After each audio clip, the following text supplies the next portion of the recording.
Hello à tous pour ce deuxième live du coup sur Amanda Cocoon.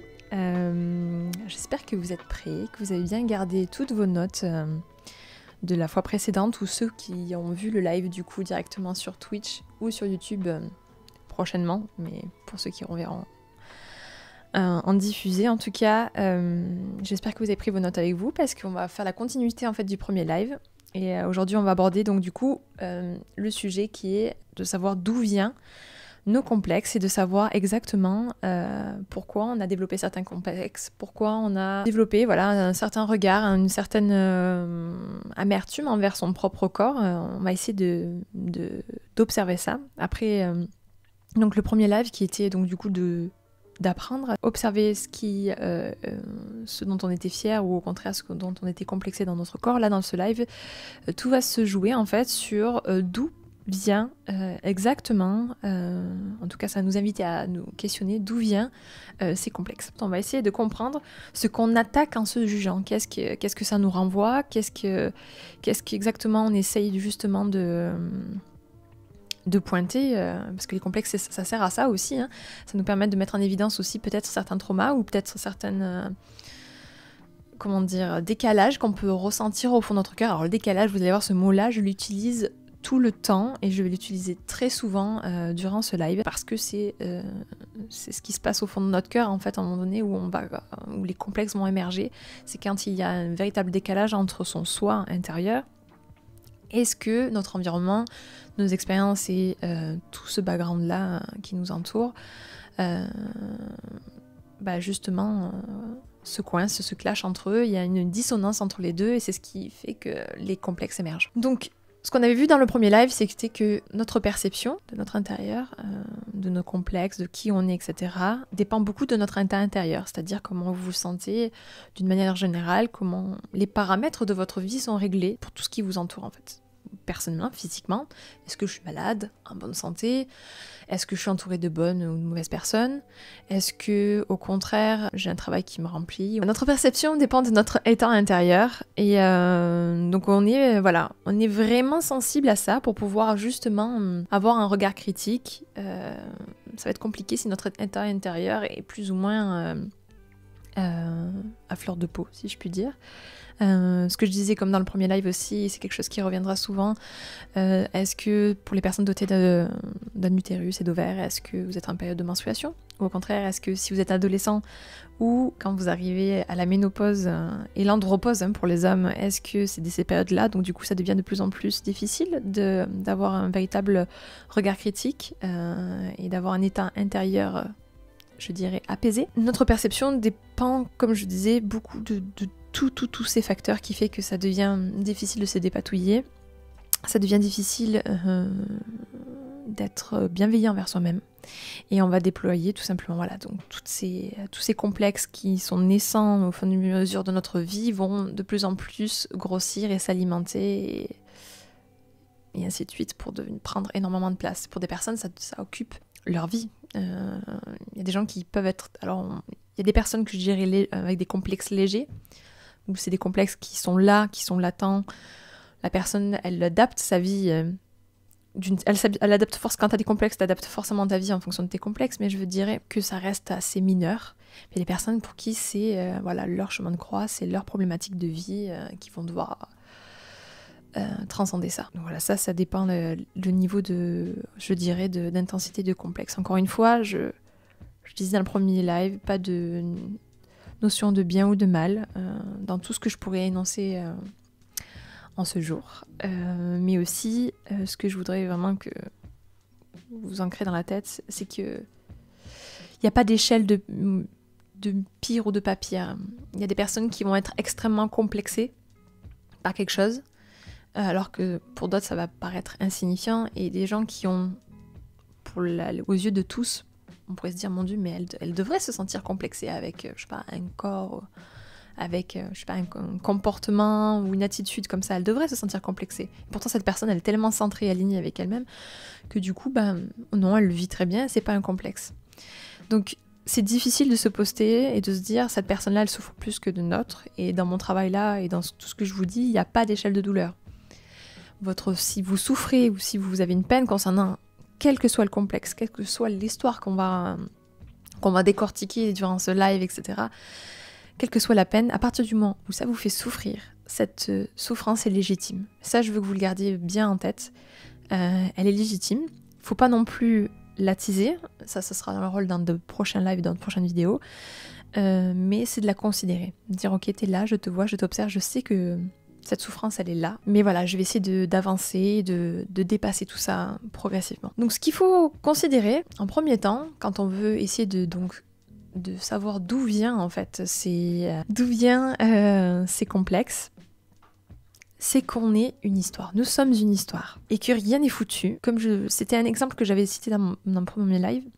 On est tout lisse. On est tout beau. On est des petits bébés qui n'ont pas conscience de ce que c'est qu'encore un complexe. On est la pureté infinie. Tout au long de notre vie, on va vivre certaines expériences. On va être influencé, tout ça.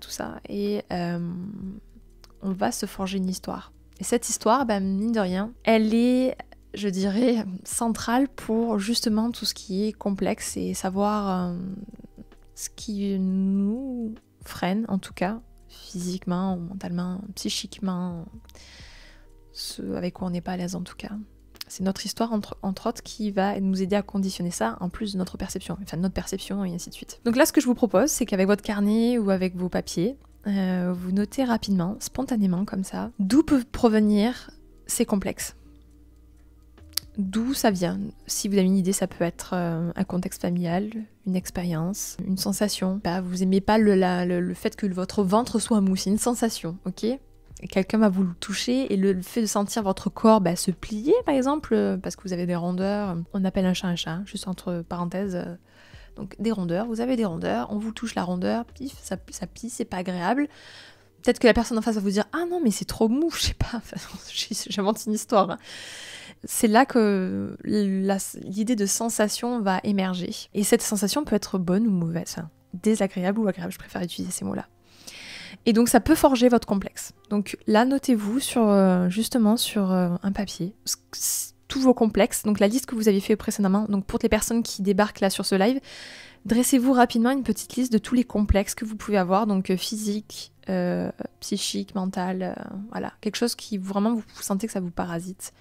Même si ça vous semble mineur, mais que vous sentez que ça vous crée un tant soit peu de souffrance. Et de voir d'où ça peut provenir. Est-ce que ça vous fait écho? Et si ça vous fait pas écho, ça vous semble fou de dire je sais pas pourquoi, je suis complexe des pieds, je sais pas d'où ça vient. Il y en a un qui me dit qu'il n'a aucun complexe et que de la chance. Eh ben c'est super. Alors si t'as aucun complexe, en tout cas tu peux peut-être voir au contraire ce dont t'es fier chez toi. Et c'est intéressant de l'observer aussi. Ça peut être, je sais pas, t'es fier de tes mains, de tes yeux, de ton corps, je sais pas, de ton attitude, de ta façon de penser, de compétences. C'est un exercice aussi intéressant même pour les personnes qui se sentent, en tout cas, je te félicite, tu es un privilégié de te sentir, pas complexé. La plupart des gens ont tous un petit complexe ou quelque chose qui nous irrite.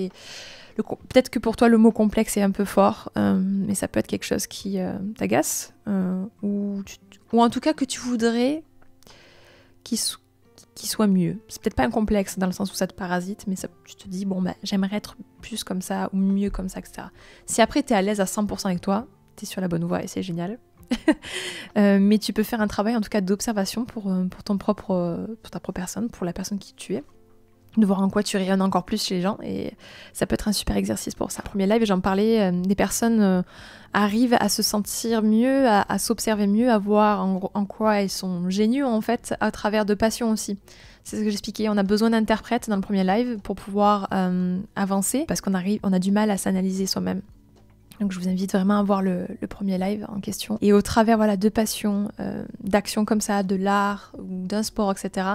Là on fait émerger en fait le soi le plus profond, et c'est là où on brille et on se rend compte à quel point on est génial en fait. Donc c'est très bien, c'est très très bien. Je voulais juste faire une petite parenthèse sur le narcissisme, qui est préconçu comme quelque chose de négatif. Le fait de, justement ce que tu disais tout à l'heure, il n'y a aucun mérite. En fait si, il faut savoir souligner ce qui est bien, et pour soi et pour les autres. Si là tu m'as écrit quelque part ce message-là, c'est que tu es fière de me dire, tu dis pas de fierté, mais quelque part tu me le présentes, donc quelque part au fond de ton cœur, il y a une forme de fierté.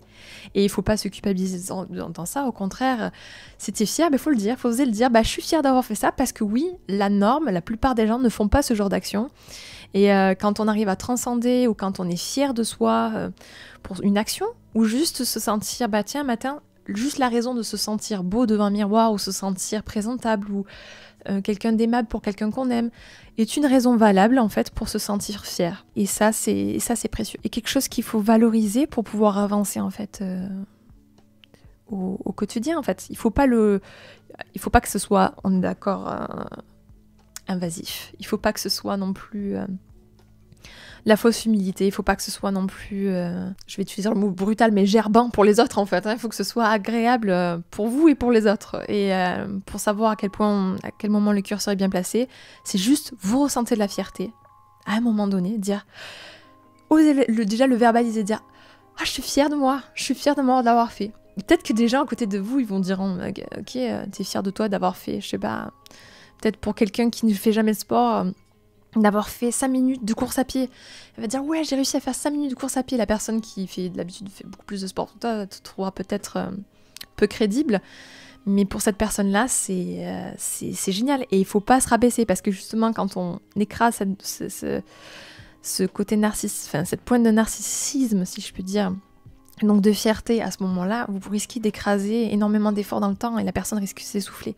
C'est comme un enfant en fait. Si tu la bloques d'entrée de jeu quand elle commence à performer quelque chose ou à apprendre à marcher, en disant c'est juste un pas que t'as fait, l'enfant il risque de s'arrêter dans ses efforts. C'est pas agréable. Donc là l'idée c'est de pouvoir en fait se pousser soi-même, être un bon parent envers soi-même et se dire ok, la fierté est précieuse. Je l'utilise à bon escient, il ne faut pas que ça déborde, mais oser le dire aux gens qu'on aime. Encore une fois, comme je le disais précédemment dans notre vidéo, les personnes que vous aimez sont les personnes qui sont là pour vous dire à quel point vous êtes génial et à quel point vous êtes insupportable dans d'autres moments. Et ces personnes-là qui sont présentes pour vous et qui vous aiment, osez leur dire que vous êtes fiers. Et ça, ce sera un beau cadeau pour vous et pour les autres. Je vais utiliser la phrase que je me suis notée à moi-même. Le narcissisme doit être solide, mais pas exagéré. Le mot solide, je trouve qu'il prend tout son sens. Ce que je disais, c'est qu'il est fondamental. On a besoin de se sentir fier, on a besoin aussi de l'exprimer. Et je trouve que dans notre société occidentale, on a tendance à se dire, il faut pas trop en faire des caisses, il faut pas besoin de se la raconter. Il y a à se la raconter et oser dire on est content de nous d'avoir performé quelque chose. Et ça, c'est précieux. Tout à l'heure, le fait qu'on disait que nous sommes une histoire. Et il faut savoir que lorsqu'on était dans le ventre de notre mère, on a reçu déjà un tas d'informations. Alors que vos parents, vous les connaissiez ou pas, qu'ils soient décédés ou pas, on range ça. Il faut considérer juste que déjà votre être en tant que soi a reçu un tas d'informations dans le ventre de votre mère. Et que déjà là, en tant que fœtus, embryon, quelle que soit l'étiquette que vous voulez mettre, bébé, vous allez recevoir petit à petit, vous avez reçu petit à petit un tas d'informations de la part de la maman. Elle peut soit vous avoir fantasmé au sein de son ventre, mon enfant sera le plus beau, le plus génial, le plus... Donc on va dire que votre mère va vous fantasmer durant sa grossesse, ou alors, dans certaines situations et dans certaines histoires, encore une fois, il n'y a pas de mal et de bien dans ce que je dis. Pour certaines personnes, elles ont été rejetées dans le ventre de leur mère, parce que tout simplement, une maman ou des parents n'ont pas voulu avoir cet enfant, mais bon, il est là, il est comme ça, et il aura reçu des informations qui sont fondamentalement différentes. Et ça, mine de rien, ça nous conditionne. Déjà, à l'être tout petit, un enfant ne reçoit pas du tout les mêmes émotions, les mêmes informations, et de ce fait, il a déjà un début de vécu de sa toute petite vie, même pas à l'extérieur du monde, qui est conditionné par cela. Comme je vous disais, donc dans le ventre de votre maman, vous étiez déjà conditionné.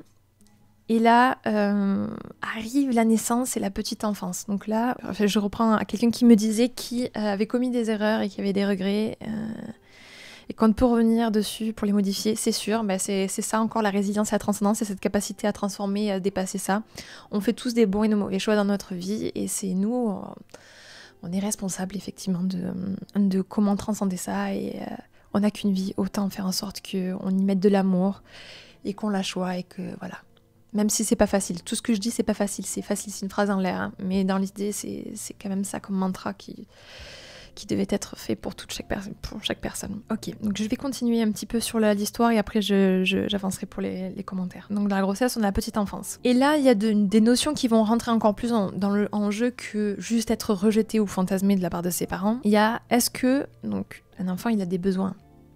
Est-ce que ces besoins, des besoins fondamentaux, c'est-à-dire être nourri, être lavé, être habillé, avoir un sommeil réparateur, donc voilà, tous ces besoins-là, est-ce qu'ils sont remplis? En plus de ça, il y a le besoin de sécurité. Et après le besoin de sécurité, donc est-ce que je me sens en sécurité auprès de mes parents, dans mon environnement, dans ma famille, etc. Et après ça, il y a le besoin d'accomplissement. Donc l'enfant va vouloir commencer à apprendre, à marcher, etc. Vous devez connaître la pyramide de Maslow. Donc pour ceux qui connaissent pas, en gros, c'est une pyramide qui échelonne en fait le niveau de besoin de chaque personne. Au plus bas, en fait, c'est les besoins individuels. Et un enfant, justement, on va caractériser à peu près 3 besoins, à peu près de ce que j'ai retenu, en tout cas, de ce que j'observe. Voilà, donc c'est ces besoins fondamentaux, physiologiques, un besoin de sécurité et un besoin d'appartenance. Si le premier n'est pas rempli, le deuxième ne peut pas être accompli, et ainsi de suite. Et là, on va commencer à avoir une première dissonance à l'âge enfant, surtout au stade du miroir. C'est quand l'enfant commence à comprendre qu'au fond de son cœur, c'est différent de ce qui se passe autour de lui.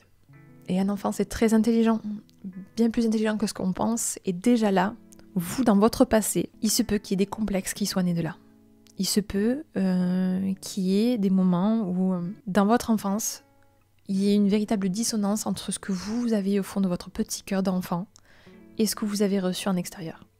Et à l'inverse, donc on peut imaginer donc des enfants maltraités ou rejetés, mais même dans des enfants pour qui ils ont été fantasmés, la pression peut être énorme d'être l'enfant parfait qui répond aux désirs de ses parents. Et comme un enfant, sa priorité number one, c'est d'être aimé de ses parents, ça peut être hyper pénalisant et frustrant pour lui. Donc, et ça peut créer des handicaps. Voilà, quel que soit en fait, il n'y a pas de bien ou de mal encore une fois, c'est comment l'enfant était dans sa tête, ce qu'il a reçu. Est-ce qu'il a reçu suffisamment d'amour aussi? Ça c'est... Voilà. Et bien ça vous a sûrement conditionné dans vous au niveau de vos complexes. On n'a pas fini parce qu'on va faire toutes les étapes. Donc on a fait fœtus, on a petite enfance. Après la petite enfance, on a l'enfance d'une manière générale, qui se situe entre 6 et je vais dire 10 ans. Cette enfance-là, où on a le début de la sociabilisation. Est-ce que vous avez été un enfant surinvesti? Ou au contraire idéalisé par vos proches, par vos parents? Est-ce qu'on vous a poussé à aller vers l'extérieur? Au contraire, on vous a préservé dans un cocon familial qui vous a empêché d'oser expérimenter vers l'extérieur, oser découvrir le monde en fait. Ça crée des enfants, enfin voilà, ça peut créer des enfants à l'inverse, voilà. Vous avez soit des enfants surinvestis, idéalisés, ou des enfants isolés ou peu valorisés. Encore une fois, on creuse. On creuse des fossés qui vont créer au fur et à mesure du temps des complexes. Et c'est là où on arrive à l'âge diabolique. Donc, quand vous êtes à l'école, on va se rire. Peut-être qu'on va à votre enfance, on vous insulter de patates, de pauvres petites patates. Aujourd'hui, on pouvait le dire avec le sourire, pauvre petite patate, c'est une insulte bidon. Mais peut-être que dans votre enfance, ça vous a traumatisé. Peut-être que ça vous a énormément perturbé. C'est là où ça devient intéressant en fait. Ce que je vous disais en début de live, chaque douleur est légitime. Et c'est important de la considérer et de l'observer. De pas en faire des caisses non plus. C'est toujours une question d'équilibre. De ne pas se polariser en se passant victime. Même si je trouve que ça c'est encore une fois mon opinion personnelle, mais on arrive dans une génération, une période où très vite le vécu devient... Les personnes qui ont vécu des choses vraiment très traumatisantes, et on a tous nos lots de casseroles, hein, tous. Si on creuse un peu, on a tous nos lots de casseroles, devient vite victime. C'est ça qu'il faut faire attention, c'est la considérer et pas basculer dans la victimisation. Mais en tout cas, à cette période-là, dans l'enfance, votre environnement, c'est qui? C'est votre famille, c'est l'école, c'est les copains. C'est là où beaucoup de complexes peuvent débarquer. Si vous avez des lunettes, ça, c'est des sujets qui reviennent beaucoup quand on est enfant. Des lunettes, si vous aviez des rondeurs d'enfance. Si au contraire vous étiez très maigrichon, si vous étiez tout petit, ou au contraire si vous faisiez 2 têtes de plus que le reste de la classe, bon bah voilà. Pour peu que vous aviez un nom de famille un peu rigolo, ou un prénom un peu rigolo, bon bah là, on s'essuie des moqueries, des choses comme ça. l'environnement, elle commence à nous vacciner, commence à nous, nous marteler, nous écraser, et c'est intéressant.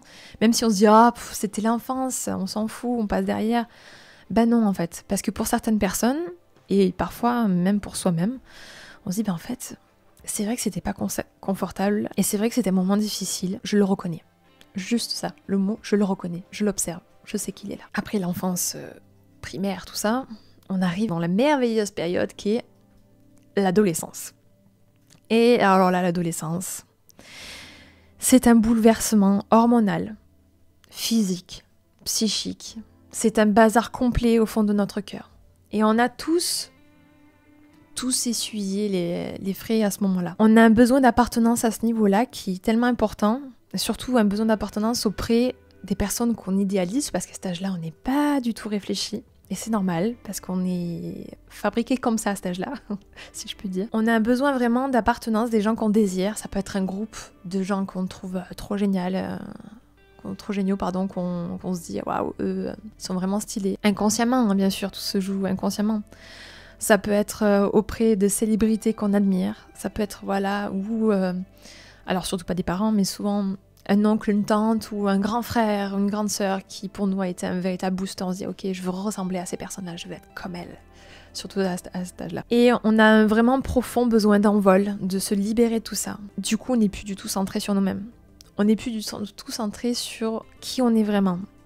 Qu'est-ce qu'on ressent au fond de notre cœur ? Quels sont nos désirs ? Quels sont nos rêves ? Quels sont, qui je suis ? Et alors en plus, je trouve qu'on n'a pas du tout... Alors, encore une fois, ça change dans les générations qui sont en train d'arriver. Mais je trouve que nos générations, en tout cas pour la mienne, on n'a pas grandi avec des parents qui nous ont poussés à s'observer, à se recentrer, dire ok, dans tes actions et dans tes choix, dans tes pensées, est-ce que tu es vraiment aligné avec toi-même ? Est-ce que c'est vraiment ce que toi tu veux faire ? Ou tu fais ça pour faire plaisir ou séduire à quelqu'un d'autre ? Vous rajoutez à ça, du coup, les hormones, qui sont dans tous les sens. Vous rajoutez à ça la pression des cours, des parents, des attentes des parents, des attentes des copains, des attentes de la société. Là, par exemple, moi, personnellement, je plains beaucoup les jeunes filles de 16-17 ans aujourd'hui, avec les réseaux sociaux, de la course à la beauté, à la perfection, parce que leur standard, c'est ça maintenant. Et c'est de partout, dans les publicités, dans les journaux, etc. Et quand on voit à 14 ans les petites nénettes comme elles sont ultra maquillées, etc., parce qu'elles veulent ressembler à des grandes, parce que c'est ce qu'on leur montre la journée, on leur dit être une femme, c'est ça. Et comme à cet âge-là, on a envie de ressembler à ce qu'on désire, on met le paquet sur ça, mais du coup on se déconnecte complètement, on se désolidarise. Et c'est pareil pour les mecs maintenant aussi, hein, je dis les petites filles, mais parce que je suis une femme et que je m'identifie à ça, mais on a vraiment besoin de se recentrer. Et à cet âge-là, c'est le bazar. Et là, à ce moment-là, peut-être que vous, dans votre histoire, dans votre expérience, ça a été un début, ou en tout cas ça a attisé des peines et sur les réseaux sociaux, effectivement. C'est les réseaux sociaux, et oui. Mais on n'a plus le choix maintenant, on est obligé de composer avec. Et maintenant, c'est à nous aussi, bon là c'est, petite parenthèse, c'est à nous, parents, ou adolescents, s'il y a des adolescents là, ou adultes, ou... qu'importe l'âge que vous avez, c'est à vous, c'est votre responsabilité. Maintenant que vous avez conscience de ça, on sait que c'est les réseaux sociaux. Et maintenant, il faut aller rechercher vers soi. Mais bon, la prise de responsabilité et comment agir dessus, on verra ça plus tard. Là, on est vraiment sur s'observer, comprendre d'où ça vient. Alors, Arthur Rose qui me dit qu'il pense que les réseaux sociaux sont le plus gros problème de ce sujet. Oui et non, parce que... après, ça, c'est mon opinion personnelle. Encore une fois, là, je fais une parenthèse, mais les réseaux sociaux permettent de faire énormément de choses. Ça me permet de faire aujourd'hui un live comme je peux le faire pour essayer d'aider ou de contribuer, apporter un peu d'amour et de douceur dans le cœur des gens. Mais encore une fois, quand on est adolescent ou quand on est pas encore majeur en tout cas, et même jeune adulte, on n'a pas encore la présence d'esprit, de la responsabilité de ce qui est en train de se jouer. Surtout que nos parents, ils n'ont pas grandi avec les réseaux sociaux. On est la première génération à vraiment à devenir parents. Enfin, pour mon âge, en tout cas, parce que je suis la trentaine bientôt. On est la génération qui va pouvoir éduquer ses enfants en disant on sait ce que c'est Internet, on sait les pièges. Mais là, pour les ados d'aujourd'hui, du coup, parce qu'ils n'ont pas eu des parents comme ça, c'est la cata. Mais bon, j'ai espoir que dans l'avenir et les années qui arrivent, on arrive à créer quelque chose de plus sain. Mais il y aura toujours forcément des déviances, il y aura forcément toujours quelque chose de positif et négatif. Il faut essayer de surfer dans ça et de Ça arrive de faire des erreurs, ça arrive de se tromper, encore une fois, voilà, c'est... que ce soit pas une routine, quoi. Donc voilà, donc dans l'adolescence, on a tendance à idéaliser et à se comporter surtout comme ce qu'on voudrait ou ce qu'on aspire, plus que ce qu'on a au fond de notre cœur. Et il peut y avoir, pour certains adolescents, pas tous, mais je dirais à 90%, des conduites dangereuses, que je vais appeler, pour reprendre le contrôle de notre vie. Et c'est par exemple, ces conduites dangereuses, ça peut être de la prise de drogue, ça peut être des addictions, quelles qu'elles soient, alimentaires, jeux vidéo, il y a encore que pour être une ex-gameuse, moi ça a été salvateur. J'ai trouvé beaucoup de joie d'avoir été une bonne gameuse en tout cas. Mais en tout cas des addictions qui pourrissent l'existence, qui t'empêchent, qui te nécrosent, qui t'empêchent, j'ai une lumière qui est lâchée, c'est pas grave, qui t'empêchent d'être qui tu es au fond de ton cœur, et même je dirais des comportements dangereux, style automutilation, quelle qu'elle soit en fait, se faire souffrir. Ils vont rajouter encore plus une couche aux perceptions, à qui on est fondamentalement. On va se culpabiliser, on va se faire souffrir parce qu'il y a une dissonance. Plus on a des comportements d'automutilation, c'est qu'on a un véritable décalage entre ce qu'on ressent au fond de notre cœur et notre environnement autour. Jusqu'à, pour certains, malheureusement, le suicide. Pour ceux qui ont eu ces comportements dans la vie, donc d'ailleurs c'est une question que vous pouvez vous poser, pendant le temps, est-ce que vous avez eu des comportements autodestructeurs? Encore une fois, pas de bien ou de mal, ça fait partie de votre passé, ça fait partie de ce qui vous a construit. On se flagelle pas là. L'idée c'est juste de s'observer et de voir en quoi, effectivement, vous viviez une dissonance à ce moment-là. Et que peut-être vous n'étiez pas en accord avec qui vous étiez au fond de votre cœur. Et que peut-être que ce que vous aviez au fond de vous ne répondait pas aux codes sociaux de ce qui vous entourait, de votre famille, de vos amis, ainsi de suite. Donc voilà, c'est... prenez le temps, là, de vous le noter, juste pour s'observer. Alors se sentir aimé, je vous explose ça tout de suite, c'est un besoin fondamental de chaque être humain. On a besoin de se sentir aimé. Donc si je n'arrive pas à me créer de l'amour vis-à-vis de moi-même, et ça c'est encore un sujet sur une autre vidéo, si je n'arrive pas à me donner suffisamment d'amour, si vous n'êtes pas assez rempli au fond de votre cœur, vous allez forcément, si vous n'arrivez pas à vous donner assez d'amour, vous allez essayer de le chercher ailleurs. Et quand vous êtes entouré de parents aimants et de gens fantastiques autour de vous, c'est génial, vous allez avoir déjà un premier niveau de gens qui vont vous alimenter comme ça. Mais si malheureusement, dans votre vie, vous êtes né avec des parents qui ne vous ont pas rempli ces besoins-là, d'amis qui vous ont rempli de ce besoin-là, qu'en plus vous êtes paumé parce que, n'ayant jamais reçu d'amour ou pas correctement de l'amour, vous allez avoir du mal à trouver ce que c'est l'amour. Et c'est normal qu'on se trompe, c'est normal qu'on se trompe de personne, c'est normal qu'on fasse tous ces erreurs-là, c'est un apprentissage de vie. Plus tôt dans la vie, on a accès à certains savoirs, connaissances, etc. et tout. On n'a pas besoin, on perd pas de temps à le déployer plus tard. Les gens qui ont eu des carences sur ça vont passer plus de temps dans leur vie à essayer de débloquer ça. Par exemple, pour vous donner un exemple, j'ai eu la chance d'avoir des parents aimants toute leur vie, qui se sont aimés, désirés toute leur vie. Donc j'avais une vision de l'amour déjà, où ils ont été très, très solidaires, avec bien sûr des hauts et des bas, hein. Il n'y a pas de relation parfaite, on est d'accord. Mais du coup, dans ma tête, j'avais déjà un standard dans ma tête de ce que c'est qu'un couple aimant et dans lequel ça se passe bien. Mais imaginez pour des enfants qui ont des parents qui se fracassent la tête tous les soirs. Ça va être dur. Ça va être dur de comprendre ce que c'est qu'une norme en fait. Et donc voilà, donc oui, c'est hyper important de se sentir aimé. Et, tout le monde en a besoin. Donc prochaine fois que vous voyez des gens qui font des posts sur Facebook, qui se font beaux, etc., qui se font pour se mousser, pendant quelques secondes, ayez un peu de compassion pour ces gens-là, parce que c'est des gens qui peut-être, ont juste besoin qu'on leur dise à quel point ils sont fantastiques. Et peut-être que vous pouvez faire rayonner cette personne en disant « Hey, je vois à quel point t'es génial, super photo », ou je sais pas, ça peut être n'importe quoi. Et puis peut-être vous pouvez transformer et changer la vie de cette personne en juste un commentaire. C'est ça l'idée de donner de l'amour aussi, se donner à soi. Si on s'en donne à soi, on peut en donner aux autres. Et plus on s'en donne à soi, plus on a envie d'en donner aux autres. Je peux parler de ça pendant des heures, hein, ça m'émerveille. Voilà, pour à quel point c'est important de se donner de l'amour et donner de l'amour. Donc oui, c'est difficile. Alors se comparer, encore une fois, c'est comme l'histoire du narcissisme. ce que je disais bien avant, c'est précieux de se comparer à partir du moment où ça nous fait avancer. Dire tiens, cette personne est à ce stade-là, je sais que je pourrais, c'est le côté un peu compétition. Et encore une fois, quand c'est raisonné, c'est merveilleux. Quand c'est raisonné, ça va nous pousser à être pushy. Je sais pas, moi par exemple, moi dans mon couple, si je vois mon compagnon qui est très beau, qui se fait beau, etc., qu'est-ce que j'aurais envie de faire? Je vais me dire, bah moi aussi je vais me faire belle, parce que je veux être belle pour lui. Ou si je vois une autre nana qui est super belle dans ses fringues, bon, je parle de la partie physique, mais ça peut être même dans l'attitude, je veux dire, waouh, cette nana elle déchire sur tel aspect de sa vie, et je me dis, bah moi aussi j'ai envie de l'avoir. Et ça va me donner peut-être du fuel. Donc encore une fois, se comparer peut être positif. Encore une fois, il ne faut pas que ce soit le trigger de votre vie. Après, on peut parler des énéagrammes, etc.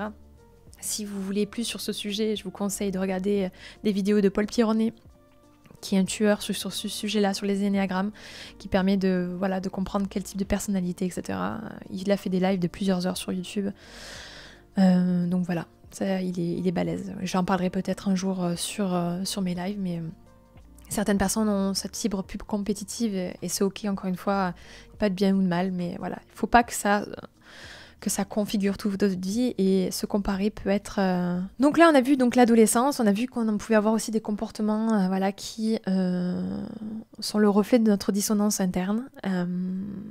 Est-ce que vous, dans le chat, dites-moi, t'es très complexé? Bah, si tu te sens libre, si tu as envie, tu peux nous partager en quoi t'es complexé. Je me ferai un plaisir de t'aider, en tout cas, si je peux, si j'y arrive... sur ce live. Donc à l'âge adulte, donc on a fait l'adolescence, donc vous comprenez que déjà c'est un peu compliqué si on fait pas un travail de fond, de savoir d'où viennent déjà rien que là nos complexes. Donc à l'âge adulte, on cherche à se repérer dans tout ce flow qu'on a, tout ce background qu'on a tiré avec nous depuis notre naissance. On cherche aussi à apaiser ces décalages. On se rend compte en fait à l'âge adulte qu'effectivement vous, peut-être à l'âge adulte, vous vous êtes rendu compte que après tout ce bazar à votre adolescence, ce que vous avez peut-être vécu, oui, j'ai des petits minous, peut-être que vous avez vécu effectivement dans votre enfance une enfance difficile. Encore une fois, sans se comparer aux autres, peut-être que vous l'avez vécu difficilement et c'est ok. Vous avez le droit de le ressentir, vous avez le droit de ressentir le fait que votre enfance n'était pas confortable. Même si tout le monde vous dit mais t'as pas à te plaindre, t'as eu une enfance dorée, je veux dire, t'as eu tous les privilèges, peut-être que t'es issu d'une famille riche. Chaque personne a son lot de problèmes, ses casseroles, ses problématiques.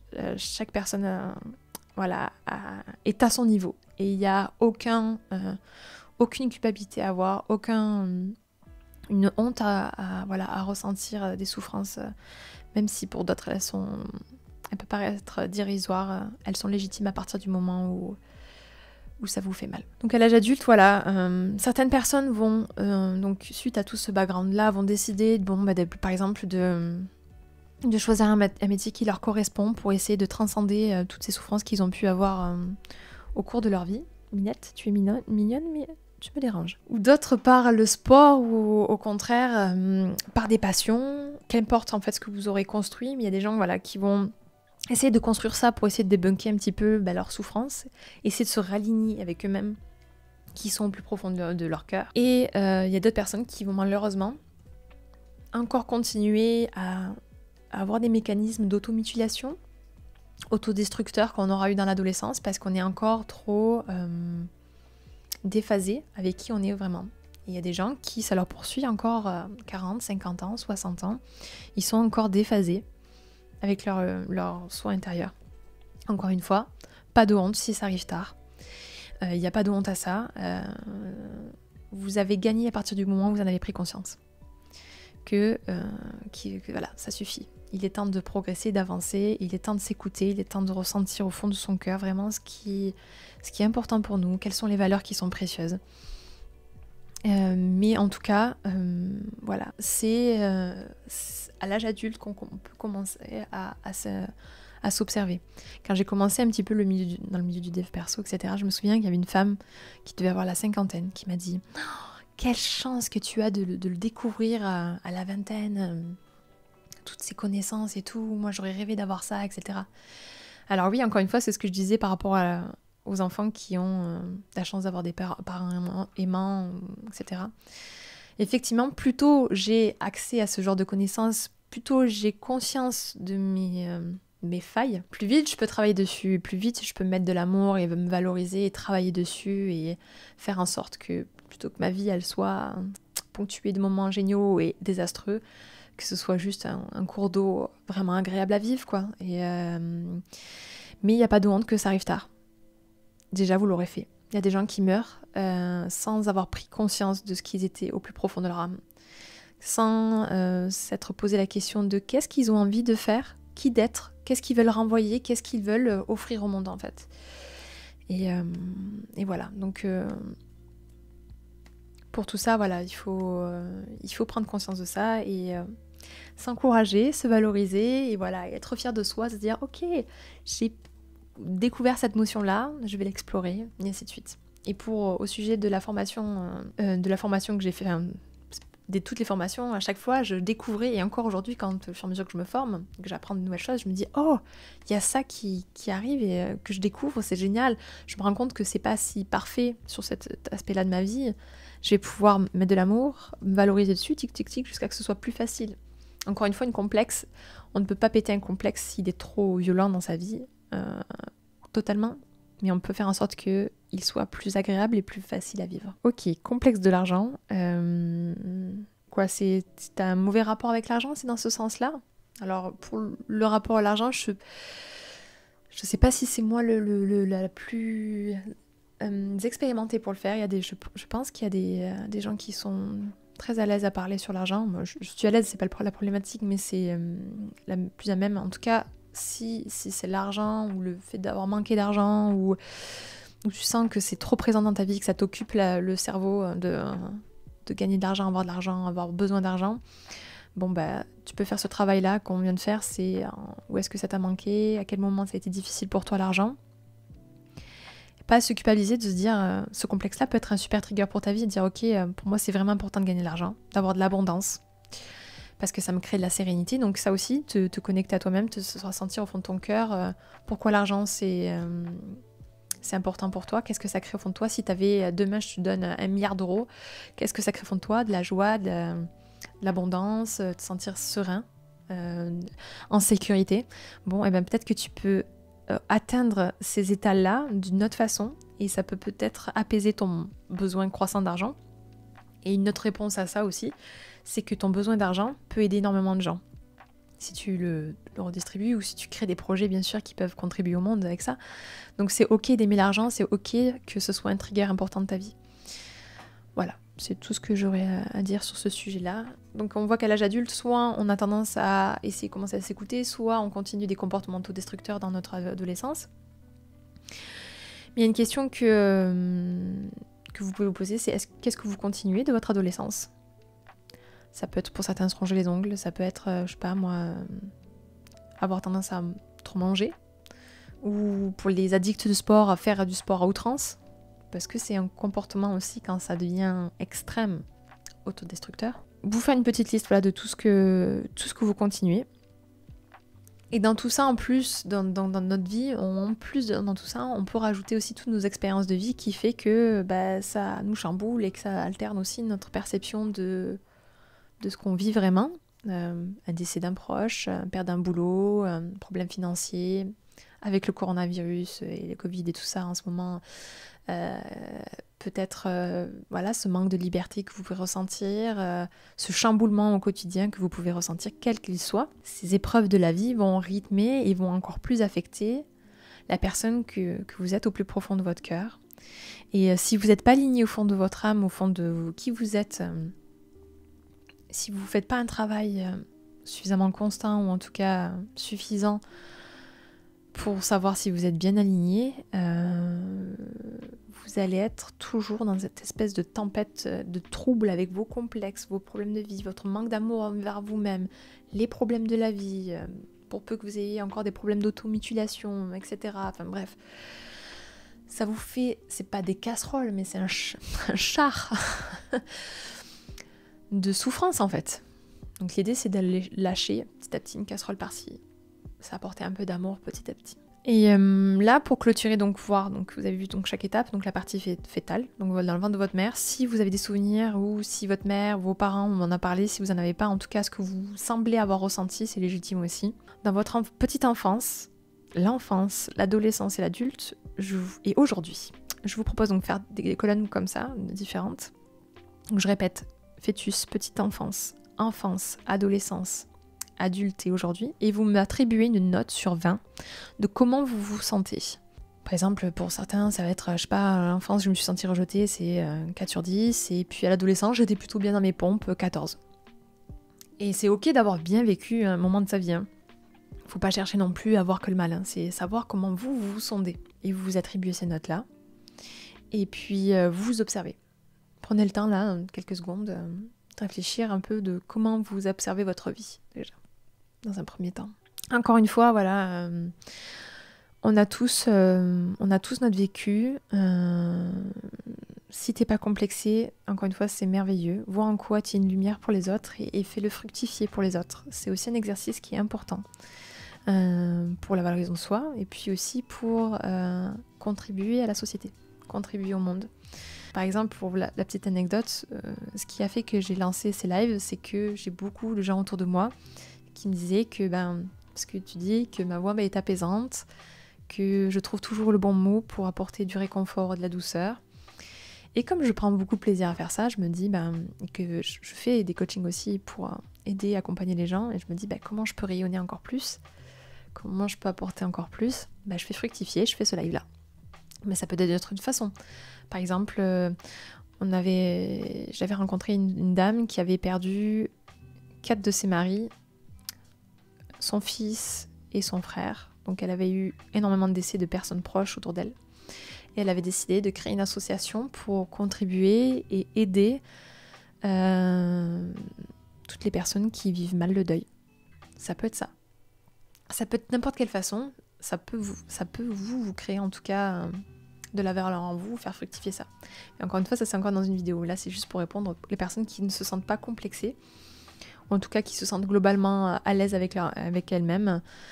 Ça peut être aussi dans une attitude aussi, hein. Peut-être que vous avez un comportement, peut-être que physiquement vous vous sentez au top, mais peut-être que vous vous sentiez trop timide, ou trop égoïste, ou au contraire trop bruyant, ou je sais pas, passé loyal, qu'importe. Ou alors dans vos compétences, vous sentez que par exemple, je sais pas moi, un professeur d'école se sentira pas suffisamment pédagogue sur telle matière, va essayer de l'améliorer. Donc j'espère que vous avez pris le temps donc du coup de noter un petit peu comment vous vous évaluez, comment vous avez évolué votre vie, votre vie. Ça va vous permettre effectivement de prendre conscience que d'où viennent vos complexes. Peut-être que ça vient d'une période, peut-être que c'est pas un événement précis. Il y a des gens pour qui c'est des événements précis, par exemple je pense pour des personnes qui ont été violées ou battues ou quoi. Ou mutilé par d'autres personnes, etc. C'est un événement vraiment précis qui peut être violent, qui a laissé des séquelles auquel cas on a honte de les montrer. Je parle pour les personnes complexées physiquement en tout cas. Si vous êtes à l'aise avec des cicatrices ou des choses comme ça, c'est merveilleux. Encore une fois, c'est génial. Mais là, je parle vraiment pour toutes les personnes qui se sentent complexées par un truc visible subi par l'environnement, ou un accident de voiture, ou une maladie, etc. J'avais une femme par exemple qui avait eu une énorme tumeur dans sa colonne vertébrale et elle avait été opérée 2 fois, elle avait une grosse cicatrice dans son dos. Elle avait honte parce qu'elle voyait son dos balafré. On a travaillé ça, on est allé creuser au niveau de sa perception, de comment elle voyait sa maladie, comment elle avait vécu ça, voilà. Et ça c'est important. Et si vous voyez des événements notables, voilà, par exemple, j'ai été agressée, par exemple, voilà. Vous marquez, ok, j'ai été agressée, ça a été difficile pour telle ou telle raison, je me suis sentie rejetée, humiliée, par exemple, j'ai été découragée à ce moment-là et j'ai eu peur, je m'en veux, par exemple, vous pouvez le noter aussi, je m'en veux de ne pas avoir répondu à ces personnes-là quand j'ai été frappée, admettons. Et quand vous avez fait ce petit constat-là, de toutes les choses qui ont été pénalisantes, et pour les choses aussi dont vous êtes fiers, j'arrête pas de le dire, faites-vous aussi la liste, dire ok, Je suis à l'aise, par exemple, je sais pas, ma capacité à faire du sport, enfin voilà, le fait que je sois sportif et que je suis tenace, voilà. Par exemple, voilà, la ténacité. On m'a toujours valorisé, par exemple, enfant, adolescent, ou quand, je sais pas, moi, j'ai fait l'armée. Quand j'ai fait l'armée, on m'a valorisé parce que j'étais tenace. Du coup, au fond de mon cœur, voilà, je suis fière d'être tenace, de se le noter et se rendre compte vraiment à quel point, bon, c'est l'environnement toujours qui conditionne notre perception de tout ça, qui conditionne notre relation en fait avec nous-mêmes et nos complexes. Les psychiatres ne vont pas aimer ce que tu fais, tu leur piques des patients. Ben, je veux dire, vous pouvez très bien vous faire aider par plusieurs personnes. Juste, je fais une parenthèse là au chat, on me dit que je vais piquer des patients au psychiatre. L'idée, c'est d'aller vers là où ça nous fait du bien. Vous pouvez prendre par exemple un petit peu, par exemple dans une pratique sportive, écouter tel coach, vous faire suivre par un psychologue, lire tel livre. L'idée, c'est toujours d'augmenter votre bien-être, votre sérénité au fond de votre cœur. Donc ouais, voilà, donc avec ces listes-là, on a encore approfondi, donc comparé au premier live, là on a encore plus approfondi de là d'où peuvent venir vos complexes. Est-ce que ça a été quelque chose qu'on vous a dit? Est-ce que c'est quelque chose qu'on vous a insufflé? Est-ce que ce sont des valeurs? Voilà. Il y a des événements, encore une fois, un complexe est lié à des événements, à des valeurs qu'on vous a insufflées, à des expériences, des sensations. Donc, pensez à vous le noter, savoir ce dont vous êtes fier et ce dont pas fier, et en faire un constat. L'idée, encore une fois, c'est d'avoir de plus en plus une image globale de ce que vous êtes, de ce que vous avez vécu, pour ensuite progresser et creuser.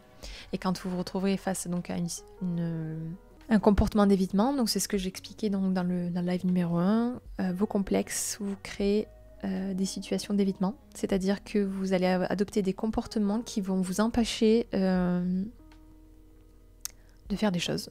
Et à l'inverse, pour les choses dont vous êtes fiers, ça va vous permettre d'oser entreprendre des choses. Et l'idée, pour les choses qui, en tout cas, pour les comportements d'évitement, en tout cas pour les choses qui vous complexent, etc. Donc du coup, vous allez vous empêcher de faire des choses.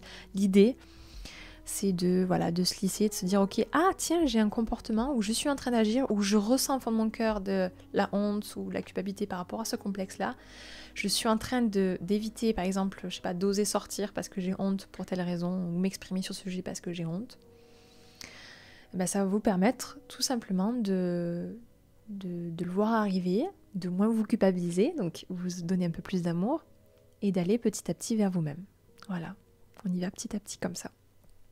Donc c'est très précieux de faire ces exercices-là, surtout si vous ne l'avez jamais fait de votre vie, pour l'approfondissement. Je parle, dans le live 1, je parlais d'état des lieux. L'état des lieux, c'est juste le constat de comment vous vous sentez d'une manière générale. Je vous invite à regarder, c'est bien expliqué dedans. Ça, vous pouvez le faire souvent, mais pour là, cet exercice vraiment de voir en gros la généalogie de vos complexes, de comprendre d'où ça peut venir, de quelle période, de quelle expérience, de qu'est-ce qu'on vous a dit enfant, qu'est-ce que vous avez vécu dans le ventre de votre mère, etc. Pas besoin de le faire 50 fois dans votre vie, mais peut-être voilà par tranche de période de vie, voilà, à chaque étape, se dire ah tiens, par exemple moi en étant maman, je commence à prendre conscience de certaines choses que je n'avais jamais vues auparavant. Me dire tiens en fait la façon dont mes parents se comportaient avec moi j'ai trouvé ça chouette ou je trouvais ça naze, et en fait je me rends compte que c'était pas ça, et donc je me réévalue, et donc cette évaluation, cette réévaluation, elle se fait je dirais à peu près tous les 10 ans. On a une prise de conscience qui arrive, parfois plus tôt, parfois il n'y a pas vraiment de règle, mais on le sent au fond de notre cœur, et là ça peut être intéressant de prendre un petit temps pour s'observer, pour se retracer en fait, pour voir d'où peuvent venir nos complexes. Voilà, des questions que je me suis notées, que vous pouvez vous poser en plus concernant vos complexes, ou ce qui vous dérange, ou au contraire ce dont vous êtes fier. Donc qu'avez-vous reçu en héritage de la part de votre famille? Il se peut que dans votre famille, par exemple, le message soit belle, soit fort, soit endurant, quel que soit le message, soit loyal, soit honnête, voilà. Quel message on vous a insufflé depuis votre enfance? Ou en tout cas, si vous n'avez pas de famille, la figure, je dirais parentale, ou les personnes qui ont été vos référents dans votre vie, quels ont été les messages qui vous ont transmis? C'est intéressant de se le noter aussi pour s'observer. question que vous pouvez vous poser, c'est les particularités physiques. Est-ce que vous avez reçu de la part de votre famille des particularités physiques? En tout cas, que vous identifiez reçues de votre famille. Par exemple, je vais réfléchir au niveau des personnes que j'ai reçues, au niveau des complexes. Voilà, par exemple, j'avais une dame qui disait que elle était ronde parce que sa mère était ronde, donc de ce fait, vu que sa mère était ronde, elle était ronde, donc elle a hérité ça en famille. Elle a hérité ça comme attribut physique. Pareil, notez-vous-le quelque part. Et pour que vous puissiez vous observer aussi, dire ok. Ou à l'inverse, un truc que vous valorisez. Hein. Oh, ma chevelure incroyable, elle vient de mon père. Je sais pas, j'invente, je dis un truc comme ça. Ou même des attributs dans l'attitude. Par exemple, pour moi, je sais que mon père avait une diction incroyable et il était très doux quand il expliquait. Je pense avoir hérité ça de lui. J'en suis fière. Il y a des choses pour lesquelles je suis moins fière et ainsi de suite. Voilà, vous notez vous faites votre liste de ce que vous avez réussi du coup en héritage en particularité physique. Les valeurs. Aussi, quelles ont été les valeurs importantes, vous pouvez me noter aussi dans le chat, les valeurs qui ont été importantes pour vous dans votre famille. Peut-être qu'on vous a dit que le travail c'était number one, ou au contraire peut-être la famille. Parce que peut-être qu'au fond de votre cœur, vous n'êtes pas aligné avec ces valeurs-là, mais qu'on vous a tellement bourriné avec ça, vous vous forcez à véhiculer des valeurs qui ne sont pas les vôtres. Et ça c'est intéressant. Qu'est-ce qui au fond de vous fait vibrer? Ça c'est précieux. Et aussi les carences du coup. Qu'est-ce que vous n'avez pas reçu? Qu'est-ce que vous, en tout cas, peut-être que vos parents vont dire mais si on t'a donné de l'amour aussi, on a été présent pour toi, mais peut-être que vous, ils n'ont pas été présents à la hauteur de ce que vous aspirez. Pour la partie, donc, est-ce que tu peux considérer que tu te sens complexé? Oui.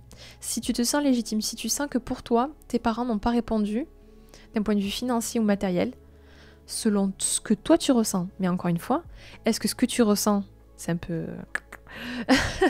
Est-ce que tu ressens, c'est-à-dire le fait de posséder des choses ou avoir des biens matériaux et financiers, etc., est conditionné par la société, ou est-ce que toi, pour toi, ça fait pas juste écho à un manque que tu as vécu dans ton passé? Donc c'est à toi aussi de considérer ça. Donc peut-être qu'effectivement tes parents n'ont pas été présents matériellement, financièrement, quelle que soit la période de ta vie. Par exemple, on va dire à l'adolescence, admettons, ils n'ont pas été là, tu t'as dû te débrouiller tout seul pour peut-être acheter tes fournitures scolaires, admettons, ton portable ou tes fringues ou j'en sais rien. Peut-être qu'ils ne sont pas présents là. Alors, c'est encore un autre sujet, mais il y a une richesse dans chaque épreuve. Ça, c'est encore une autre vidéo qu'on abordera.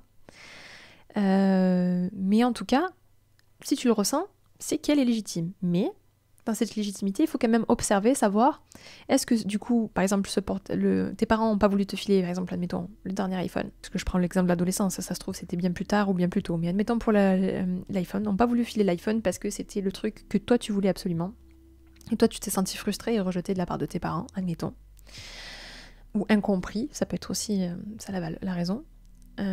Est-ce que cet iPhone-là, il n'était pas conditionné par le fait que autour de toi, tous tes potes avaient un iPhone? Tu vois ce que je veux dire? C'est vraiment à quel point ce besoin-là était conditionné par les autres. C'est pour ça que quand je te disais tout à l'heure, toi, ton truc, c'était besoin de l'argent. Ben, c'est intéressant de t'observer, que tu te dises, mais pourquoi j'ai besoin d'argent?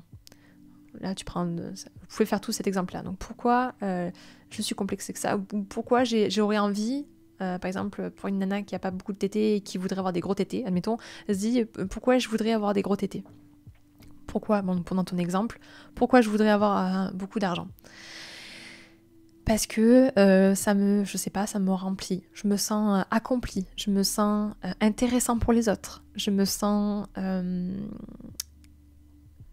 suffisant. Je me sens, je sais pas moi, dans l'abondance. Juste le plaisir d'avoir de l'abondance. Je me sens, voilà, successful. Je me sens, pour toutes ces raisons, je me sens aimée. Peut-être que pour toi, avoir des besoins matériels, c'était de recevoir de l'amour. Et du coup, t'as pas reçu ça. Donc, est-ce que dans se sentir aimé, se sentir successful, se sentir rempli, se sentir dans l'abondance, est-ce qu'il n'y a pas d'autre façon de le remplir, ce besoin-là? Bien si, il y en a une multitude. Et l'idée, c'est de peut-être aller se pencher vers cette autre chose qui te permet de remplir, de te sentir aimé, de te sentir rempli de toutes ces parties-là. Donc, je te conseille vivement d'explorer ça. Et pour toutes les personnes qui ont un complexe, ils disent mais moi j'aimerais qu'il qui est plus ça, ou que j'ai manqué de ça et j'aurais voulu avoir plus, ce genre de choses, à se dire ok, ta souffrance est légitime, elle est là, et c'est vrai, elle est réelle. Maintenant, voir à quel point elle est conditionnée, à quel point elle a été conditionnée pour que ça te fasse souffrir jusqu'ici. Et c'est tout ce travail-là de creusage. Ouais, il faut creuser.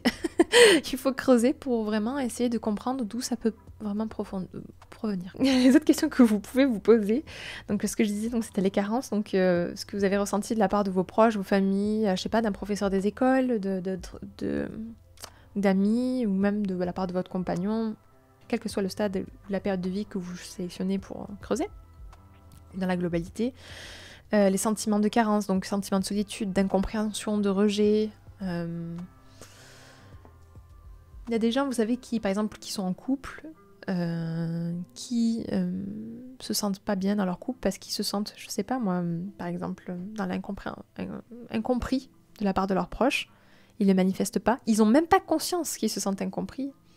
Et là, ils créent des discordes, il y a des problèmes, il y a des choses qui vont s'ajouter, qui vont faire que ça va nécroser la relation, la personne va se sentir mal, etc. Bah, ça aussi, c'est intéressant de le creuser auprès de vos relations. C'est des questions que vous pouvez vous poser. Et auprès de vos parents, s'ils sont encore en vie, ou si vous entretenez encore des relations, ou pas, ou que vous aimeriez, en tout cas, recréer du lien avec, se poser les questions de quelle carence vous avez reçue. Ensuite, les questions que vous posez, c'est quelle qualité j'ai reçue aussi de la part de mes parents. La générosité, par exemple le courage, voilà, ça aussi c'est important de se noter. Et les défauts. J'ai tendance à être égoïste, ou j'ai tendance à critiquer, ou je sais pas. Parce que vous êtes un miroir, hein, vous reflétez votre environnement, donc vous allez adopter des comportements qui sont en reflet de votre environnement. Donc si vous avez un environnement pourri, avec des gens qui ont des attitudes pourries, vous allez être forcément pourri. Je mets bien des guillemets, hein, en pourri. Vous êtes forcément fabuleux. On est tous fabuleux. C'est juste ça demande juste à s'ouvrir au monde et à oser être entièrement soi. Et avec beaucoup d'amour. Toujours beaucoup d'amour et douceur. Et une autre question que vous pouvez vous poser, c'est comment l'apparence était considérée dans la famille. Est-ce que pour vous, c'était quelque chose d'important, ou au contraire, ça peut être dans les deux sens. Hein. Est-ce que vous avez été dans une famille où il faut être apprêté, bien dans votre corps, bien habillé, etc. Où on vous a dit il faut faire du sport, il faut faire attention, il faut bien manger, et ça vous a créé une pression, ou au contraire vous êtes fiers. Voilà, ça peut créer ce genre d'effet. Ou à l'inverse, est-ce que vous étiez dans une famille qui ne prenait pas soin du tout d'eux? Au contraire, ça vous a donné les crocs pour vous battre et vous dire ok, ben moi je ferai attention à mon alimentation, je ferai attention à ma silhouette, je ferai du sport et tout, etc. Ou à l'inverse, non, je me néglige parce que mes parents sont négligés, parce que c'était ma norme et je n'avais même pas conscience que je me négligeais. Et se négliger, alors qu'on soit clair, se négliger, ce n'est pas par rapport à ce qu'on attend de la société, c'est comment vous vous sentez auprès de vous-même. Dans la mesure où vous ne développez pas de pathologie, maladie, c'est-à-dire si vous lavez une fois par mois, vous êtes ok, pourquoi pas, tant que vous faites du bien à votre corps. Posez-vous toujours la question de est-ce que ça vous valorise, est-ce que ça vous fait du bien ce que vous faites. Parfois rester dans le lit, bien sûr que c'est confortable toute la journée, je me sens aimée de rester dans le lit toute la journée. Est-ce qu'au fond de vous, vraiment, ça vous sentez fier de vous? Est-ce que vous répondez à la petite fille ou le petit garçon qui est en vous, qu'importe le genre en tout cas, au fond de votre cœur, est-ce que vous lui répondez à ses besoins? Si vous étiez un parent, un papa, maman de vous-même, vous avez votre version en miniature à côté de vous-même, est-ce que vous agirez de la même façon? Est-ce que vous lui direz vas-y, lave-toi qu'une fois par mois? Non, la réalité c'est pas ça. Donc c'est se questionner toujours comme ça, en fait, toujours en bienveillance. L'idée c'est pas de se vider la cervelle, mais de prendre le temps de temps en temps, de s'observer, de se remettre en question, de se dire est-ce que je suis un bon parent envers moi-même? Est-ce que je me donne suffisamment d'amour? Est-ce que malgré tout mon passé, toutes les expériences traumatisantes que j'ai pu vivre ou pas, peut-être que j'ai vécu une enfance parfaite et que j'ai l'impression de me sentir vidée, parce que j'ai eu ça aussi, hein. Des personnes qui se disent j'ai l'impression que ma vie elle a été quand même méga cool, j'ai pas à me plaindre et pourtant je sens un vide. Mais peut-être que dans le présent, vous êtes en dissonance avec vous-même. Peut-être que vous répondez pas suffisamment à qui vous êtes au plus profond de votre cœur. Alors une question sérieuse, pourquoi faire ces exercices et quoi le but? Je crois que je viens de tout dire. Le but étant, c'est de s'observer, d'en avoir conscience et de prendre conscience de est-ce que dans ma vie, est-ce que dans mon quotidien, est-ce que dans mes actions, est-ce que je me limite ou au contraire, est-ce que j'ose entreprendre des choses? Est-ce que je fais des choses qui me ressemblent au fond de mon cœur parce que la société me dit? Est-ce que je me fais du bien? Est-ce que je fais du bien autour de moi? Est-ce que je kiffe ma vie? Voilà, et rien que ça, je pense que c'est l'une des plus belles raisons. Voilà. Écouter et se voir à travers son enfant intérieur, oui, oui, bah oui, je le dis dans le chat, oui, c'est toujours avoir son mini-moi à côté de soi et se dire est-ce que je l'honore? Est-ce que je l'aime? Est-ce que je lui donne de l'amour? Qu'est-ce que j'aurais rêvé enfant à recevoir? Je le fais au centuple. C'est le côté divin qu'on a en nous, hein. Il est là. En tout cas, donc, ce que je peux dire, c'est que la bonne nouvelle, dans ce qu'on peut faire un constat dans tout ce que j'ai pu dire, et quel que soit le passé et les casseroles que vous avez pu vivre, la bonne nouvelle, c'est que vous pouvez sortir de là, que vous avez le pouvoir, que vous avez les compétences, que si vous n'avez pas les compétences, il y a des compétences qui se déploient pour ça. Par exemple, des personnes ne savent pas se maquiller, bon, on va regarder un tuto pour s'apprendre à se maquiller. Des personnes qui voudraient développer leur force musculaire parce qu'ils se sentent en meilleure forme dans un corps musclé, ils vont prendre des cours, regarder avec internet, on a l'abondance d'informations donc il faut en profiter. Toutes ces compétences peuvent s'apprendre aussi. Avec les complexes, la bonne nouvelle, quand on a conscience qu'on en a, quand on a conscience de nos forces, ou en tout cas qu'on commence à les pointer du doigt, la bonne nouvelle c'est que ça peut aller que vers le mieux. Parce que toute votre vie, du coup, en faisant ce genre d'exercice, vous allez mettre l'attention dessus, et du coup, quand dans les phases où vous irez moins bien dans votre vie, dans les phases où vous serez moins en phase avec vous-même, parce qu'on est tous confrontés à ça, c'est ce que je disais avec les expériences de vie, vous allez petit à petit vous dire « Ok, je suis en train de faire des stratégies d'évitement, je suis pas centrée avec moi-même, je ne suis pas alignée, et ainsi de suite. » Vous pourrez juste tout simplement vous accorder un peu plus d'amour, dire ok bon là objectivement je suis dans une phase de vie plutôt pourrie, mais je vais mettre l'attention pour que ça aille mieux pour moi, et si je le fais pas pour moi, parce que pour certaines personnes le faire pour soi c'est encore un peu difficile. Sachez que votre cerveau est une tête chercheuse au plaisir. Si c'est trop difficile pour le faire pour vous-même, c'est qu'il n'a pas encore senti à quel point c'était bénéfique, donc il lui faut un peu de temps. Vous répétez suffisamment l'expérience, par exemple pour le sport. Toutes les personnes qui ne font pas de sport, vous remettez à faire du sport, c'est horrible. Vous avez envie de vomir, vous avez des courbatures, vous êtes fatigué, ça vous prend du temps. À l'instant T, personne n'a envie de continuer à faire du sport quand vous vous reprenez à faire du sport. Par contre, en continuant, en réitérant l'expérience, au bout de 20 jours, un mois, votre cerveau il sait qu'il y a la dopamine à la clé, il va être une tête chercheuse à vous faire du bien. Donc parfois, se donner de l'amour, ça prend du temps. Ça prend du temps de se dire « Ah ouais, tiens, je me fais du bien, tiens, je prends conscience que j'ai des complexes, tiens, je me valorise dans ça, je décide de m'envoyer de l'amour et de la joie, et vous allez sentir que votre corps, il va vouloir renouveler l'expérience. Il va vouloir réitérer tout ça. » Donc c'est très très précieux, et déjà le fait d'avoir cette conscience-là, vous allez aller que vers du bonheur. Ou en tout cas, vers un confort de vie qui est plus important. Et c'est ça l'objectif. Le chat, manquer de confiance en soi, c'est un complexe. Ah bien sûr. Bien sûr, c'est un complexe. C'est une forme de complexe. C'est de ne pas être à l'aise à 100% avec être un super supporter envers soi-même. Est-ce que ton manque de confiance en toi t'empêche de faire certaines choses? Si oui, on peut le classifier comme un complexe. Il t'empêche de faire certaines choses. Il t'empêche d'être la version géniale de toi-même. Et c'est là où c'est intéressant. C'est dire, ok, bon, tu as un manque de confiance en toi. D'où il vient? De petits complexes peut-être. D'une multitude de petits complexes ou d'expériences qui ont fait que peut-être que tu donnais trop ta confiance à quelqu'un et que tu t'es ramassé plein de fois dans ta vie. Et du coup, tu manques de confiance en toi parce que tu n'as pas la capacité de discernement. Ça peut être une raison valable. Et de se dire, ok, bon, je fais le constat que jusque-là, j'ai utilisé cette recette, ça n'a pas fonctionné. Qu'est-ce que je peux changer comme ingrédient dedans pour que ça refonctionne? Et ça, c'est encore le sujet d'une autre vidéo. Un exercice que vous devez faire. Donc, suite de tout ce constat-là de ce live dont j'ai pu vous partager, il y a un exercice, un ultime exercice que que vous pouvez vous faire. Vous faites une liste, encore une fois. Parce que des listes. Moi, je suis la to-do list girl. Qu'est-ce que vous voulez garder et qu'est-ce que vous voulez dégager de tout ce que vous venez de lister?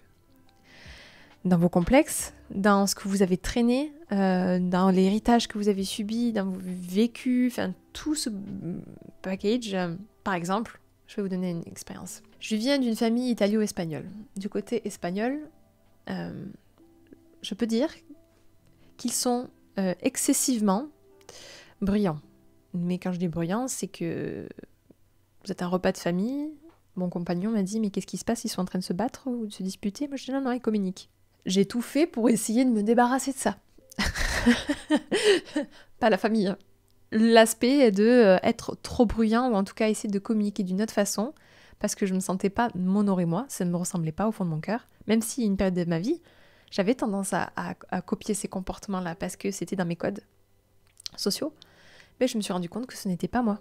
Je ne me sentais pas moi-même. Et donc du coup, je me suis réaxée et du coup, je suis moi-même. Je suis peut-être plus silencieuse, je participe peut-être moins bien au débat que les autres, mais c'est ok en fait. Je me sens plus ancrée avec moi-même. Ce que je disais aussi dans le premier live, pendant longtemps, j'ai eu un accent du Sud qui était très très très marqué. Et ça ne me convenait pas d'avoir un accent. Et cet accent-là, je l'ai hérité de mon environnement. On n'est pas avec un accent. Hein. Le bébé fait pas wing wing au fond du ventre. Hein. Ça se développe. Et moi, pour moi, je voulais vraiment corriger ça. J'ai décidé de laisser ça. Et au contraire, j'ai décidé de valoriser peut-être d'autres... par exemple, sur le côté de la famille espagnole, il n'y a pas tout à jeter, bien entendu. Mais elles ont quand même cette capacité de présence qui pour moi est fabuleuse.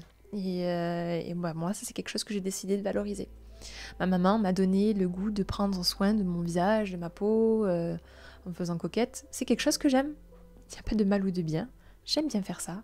Ça me fait du bien. Je pense que ça fait du bien aux gens aussi qui sont autour de moi, de me voir avec ces compétences-là et ces attitudes-là. J'en fais profiter aux autres parce que je sers le monde de cette façon-là. Et voilà, c'est à vous aussi de creuser tout ça. Donc les idées à retenir concernant ce live, donc se trouver beau ou laid, relève de notre passé. Et ça c'est indéniable. Et c'est à vous d'en prendre conscience. Tout votre passé fait ce que vous percevez aujourd'hui. Passé et présent aussi, hein, mais voilà. Là, à partir de là, ce live-là, à avant, c'est ce qui a tissé ce que vous êtes. Donc il y a peut-être un tri à faire. Mais en tout cas, voilà. Détachez-vous de... Et encore une fois, c'est votre perception. C'est pas vous êtes laid et vous êtes beau, donc ça dépend du passé. C'est comment vous vous sentez vis-à-vis de ça. Est-ce que vous vous sentez beau ou laid dépend de tout ça. Que nos expériences physiques et corporelles et affectives et relationnelles sont au cœur de notre difficulté à nous considérer objectivement.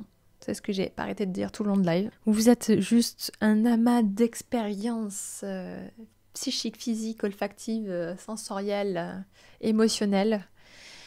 Et de ce qui découle dans l'extrait, c'est vous. Et en tout cas, la perception de ce que vous avez de vous-même. Donc, plus vous avez quelque chose d'altéré, de déformé, en décalage avec ce que vous êtes au fond de votre cœur. Et plus en plus, vous avez validé au fur et à mesure de votre vie des comportements par rapport à un environnement et pas par rapport à ce que vous ressentez au fond de vous-même. Vous allez ressentir un décalage encore plus important. Et l'idée, c'est de se dire, ok, on laisse tomber ce qui nous convient pas, ce qui nous fait pas vibrer, ce qui nous fait pas sentir nous élever, nous sentir grandir et brillant pour soi et pour les autres. Et on adopte ce qui nous... Voilà, ce qu'on est. Il faut qu'on incarne ce qu'on est au plus profond de nous-mêmes. Les blessures du présent font écho à celles du passé. Peut-être que autour de vous, vous avez ressenti, je sais pas moi... Si par exemple, on parlait tout à l'heure du sujet de l'argent, peut-être que si vous avez un manque, vous avez manqué de sécurité donc et d'argent dans votre enfance, aujourd'hui vous avez un souci financier, ça peut vous mettre dans un état de stress alors que d'autres personnes, pour elles, c'est complètement ok. Parce qu'elles n'ont pas vécu les mêmes rapports à l'argent que vous l'aviez eu. Ça peut être pareil avec le poids. Quelqu'un qui prend 1 kilo, ça peut être dramatique dans sa perception de vie si dans son passé, le poids était une véritable peine. Alors qu'une autre personne qui est à l'aise avec son poids, qui a été tout le temps à l'aise avec son poids, 1 kilo de plus ou de moins ne fera pas justement ne fera pas de poids sur la balance pour se sentir bien ou heureux dans sa vie. Donc ça c'est important aussi de l'observer. Et donc il est important voilà, d'identifier comment s'est construite notre image de soi et de repérer ce qui a pu engendrer un décalage entre son soi et ce que nous représentons. Encore une fois, la recherche de complexes, l'approfondissement de la recherche des complexes, c'est de savoir où est-ce qu'on a été, voilà, on était en décalage. Est-ce qu'aujourd'hui, vous êtes en décalage? Voilà. Et ça, c'est des questions que vous pouvez vous poser. Ça peut être vis-à-vis de vous-même, ça peut être vis-à-vis de votre métier, ça peut être vis-à-vis de vos passions, ça peut être vis-à-vis de votre partenaire, ouais, votre partenaire, de votre famille, parce qu'en plus, on n'a choisi pas la famille, mais elle est là. Donc, on a le droit d'être dans le décalage avec ce qu'elle véhicule comme information. Savoir à quel point vous êtes aligné dans ça. Ce que je dirais pour conclure un peu tout ça, c'est l'idée dans tout ça, c'est pas de se culpabiliser. Au contraire, c'est d'être dans la bienveillance, on s'accompagne soi-même dans ça, dans cette observation, parce que c'est pas facile de s'observer, c'est pas facile de se mettre fait accompli que oui, vous avez eu un manque, vous avez subi telle ou telle peine dans votre vie, c'est pas facile de se mettre le nez dedans. Peut-être que vous allez pleurer, et c'est ok, votre corps est en train de manifester quelque chose. Peut-être que vous auriez envie de tout casser, et encore une fois, cet excédent d'énergie, il est là pour vous faire passer à l'action. C'est de vous accompagner vous-même à justement à se dire, bon ben voilà, ça suffit maintenant, je me choisis, je décide d'avancer en douceur. Donc voilà pour ce live. Le prochain sujet, donc ça sera pour vendredi, c'est se prendre en charge. Je vous laisse en suspens avec cette information-là. Ben, merci en tout cas à tous de m'avoir écouté. Je suis toujours très émue, hein, toujours contente de faire ça. Pour moi, c'est une petite révélation de faire ces lives-là. C'est de diffuser ma lumière un peu plus. Voilà. Donc à vendredi pour tous. et puis à très vite. Je vous fais d'énormes bisous.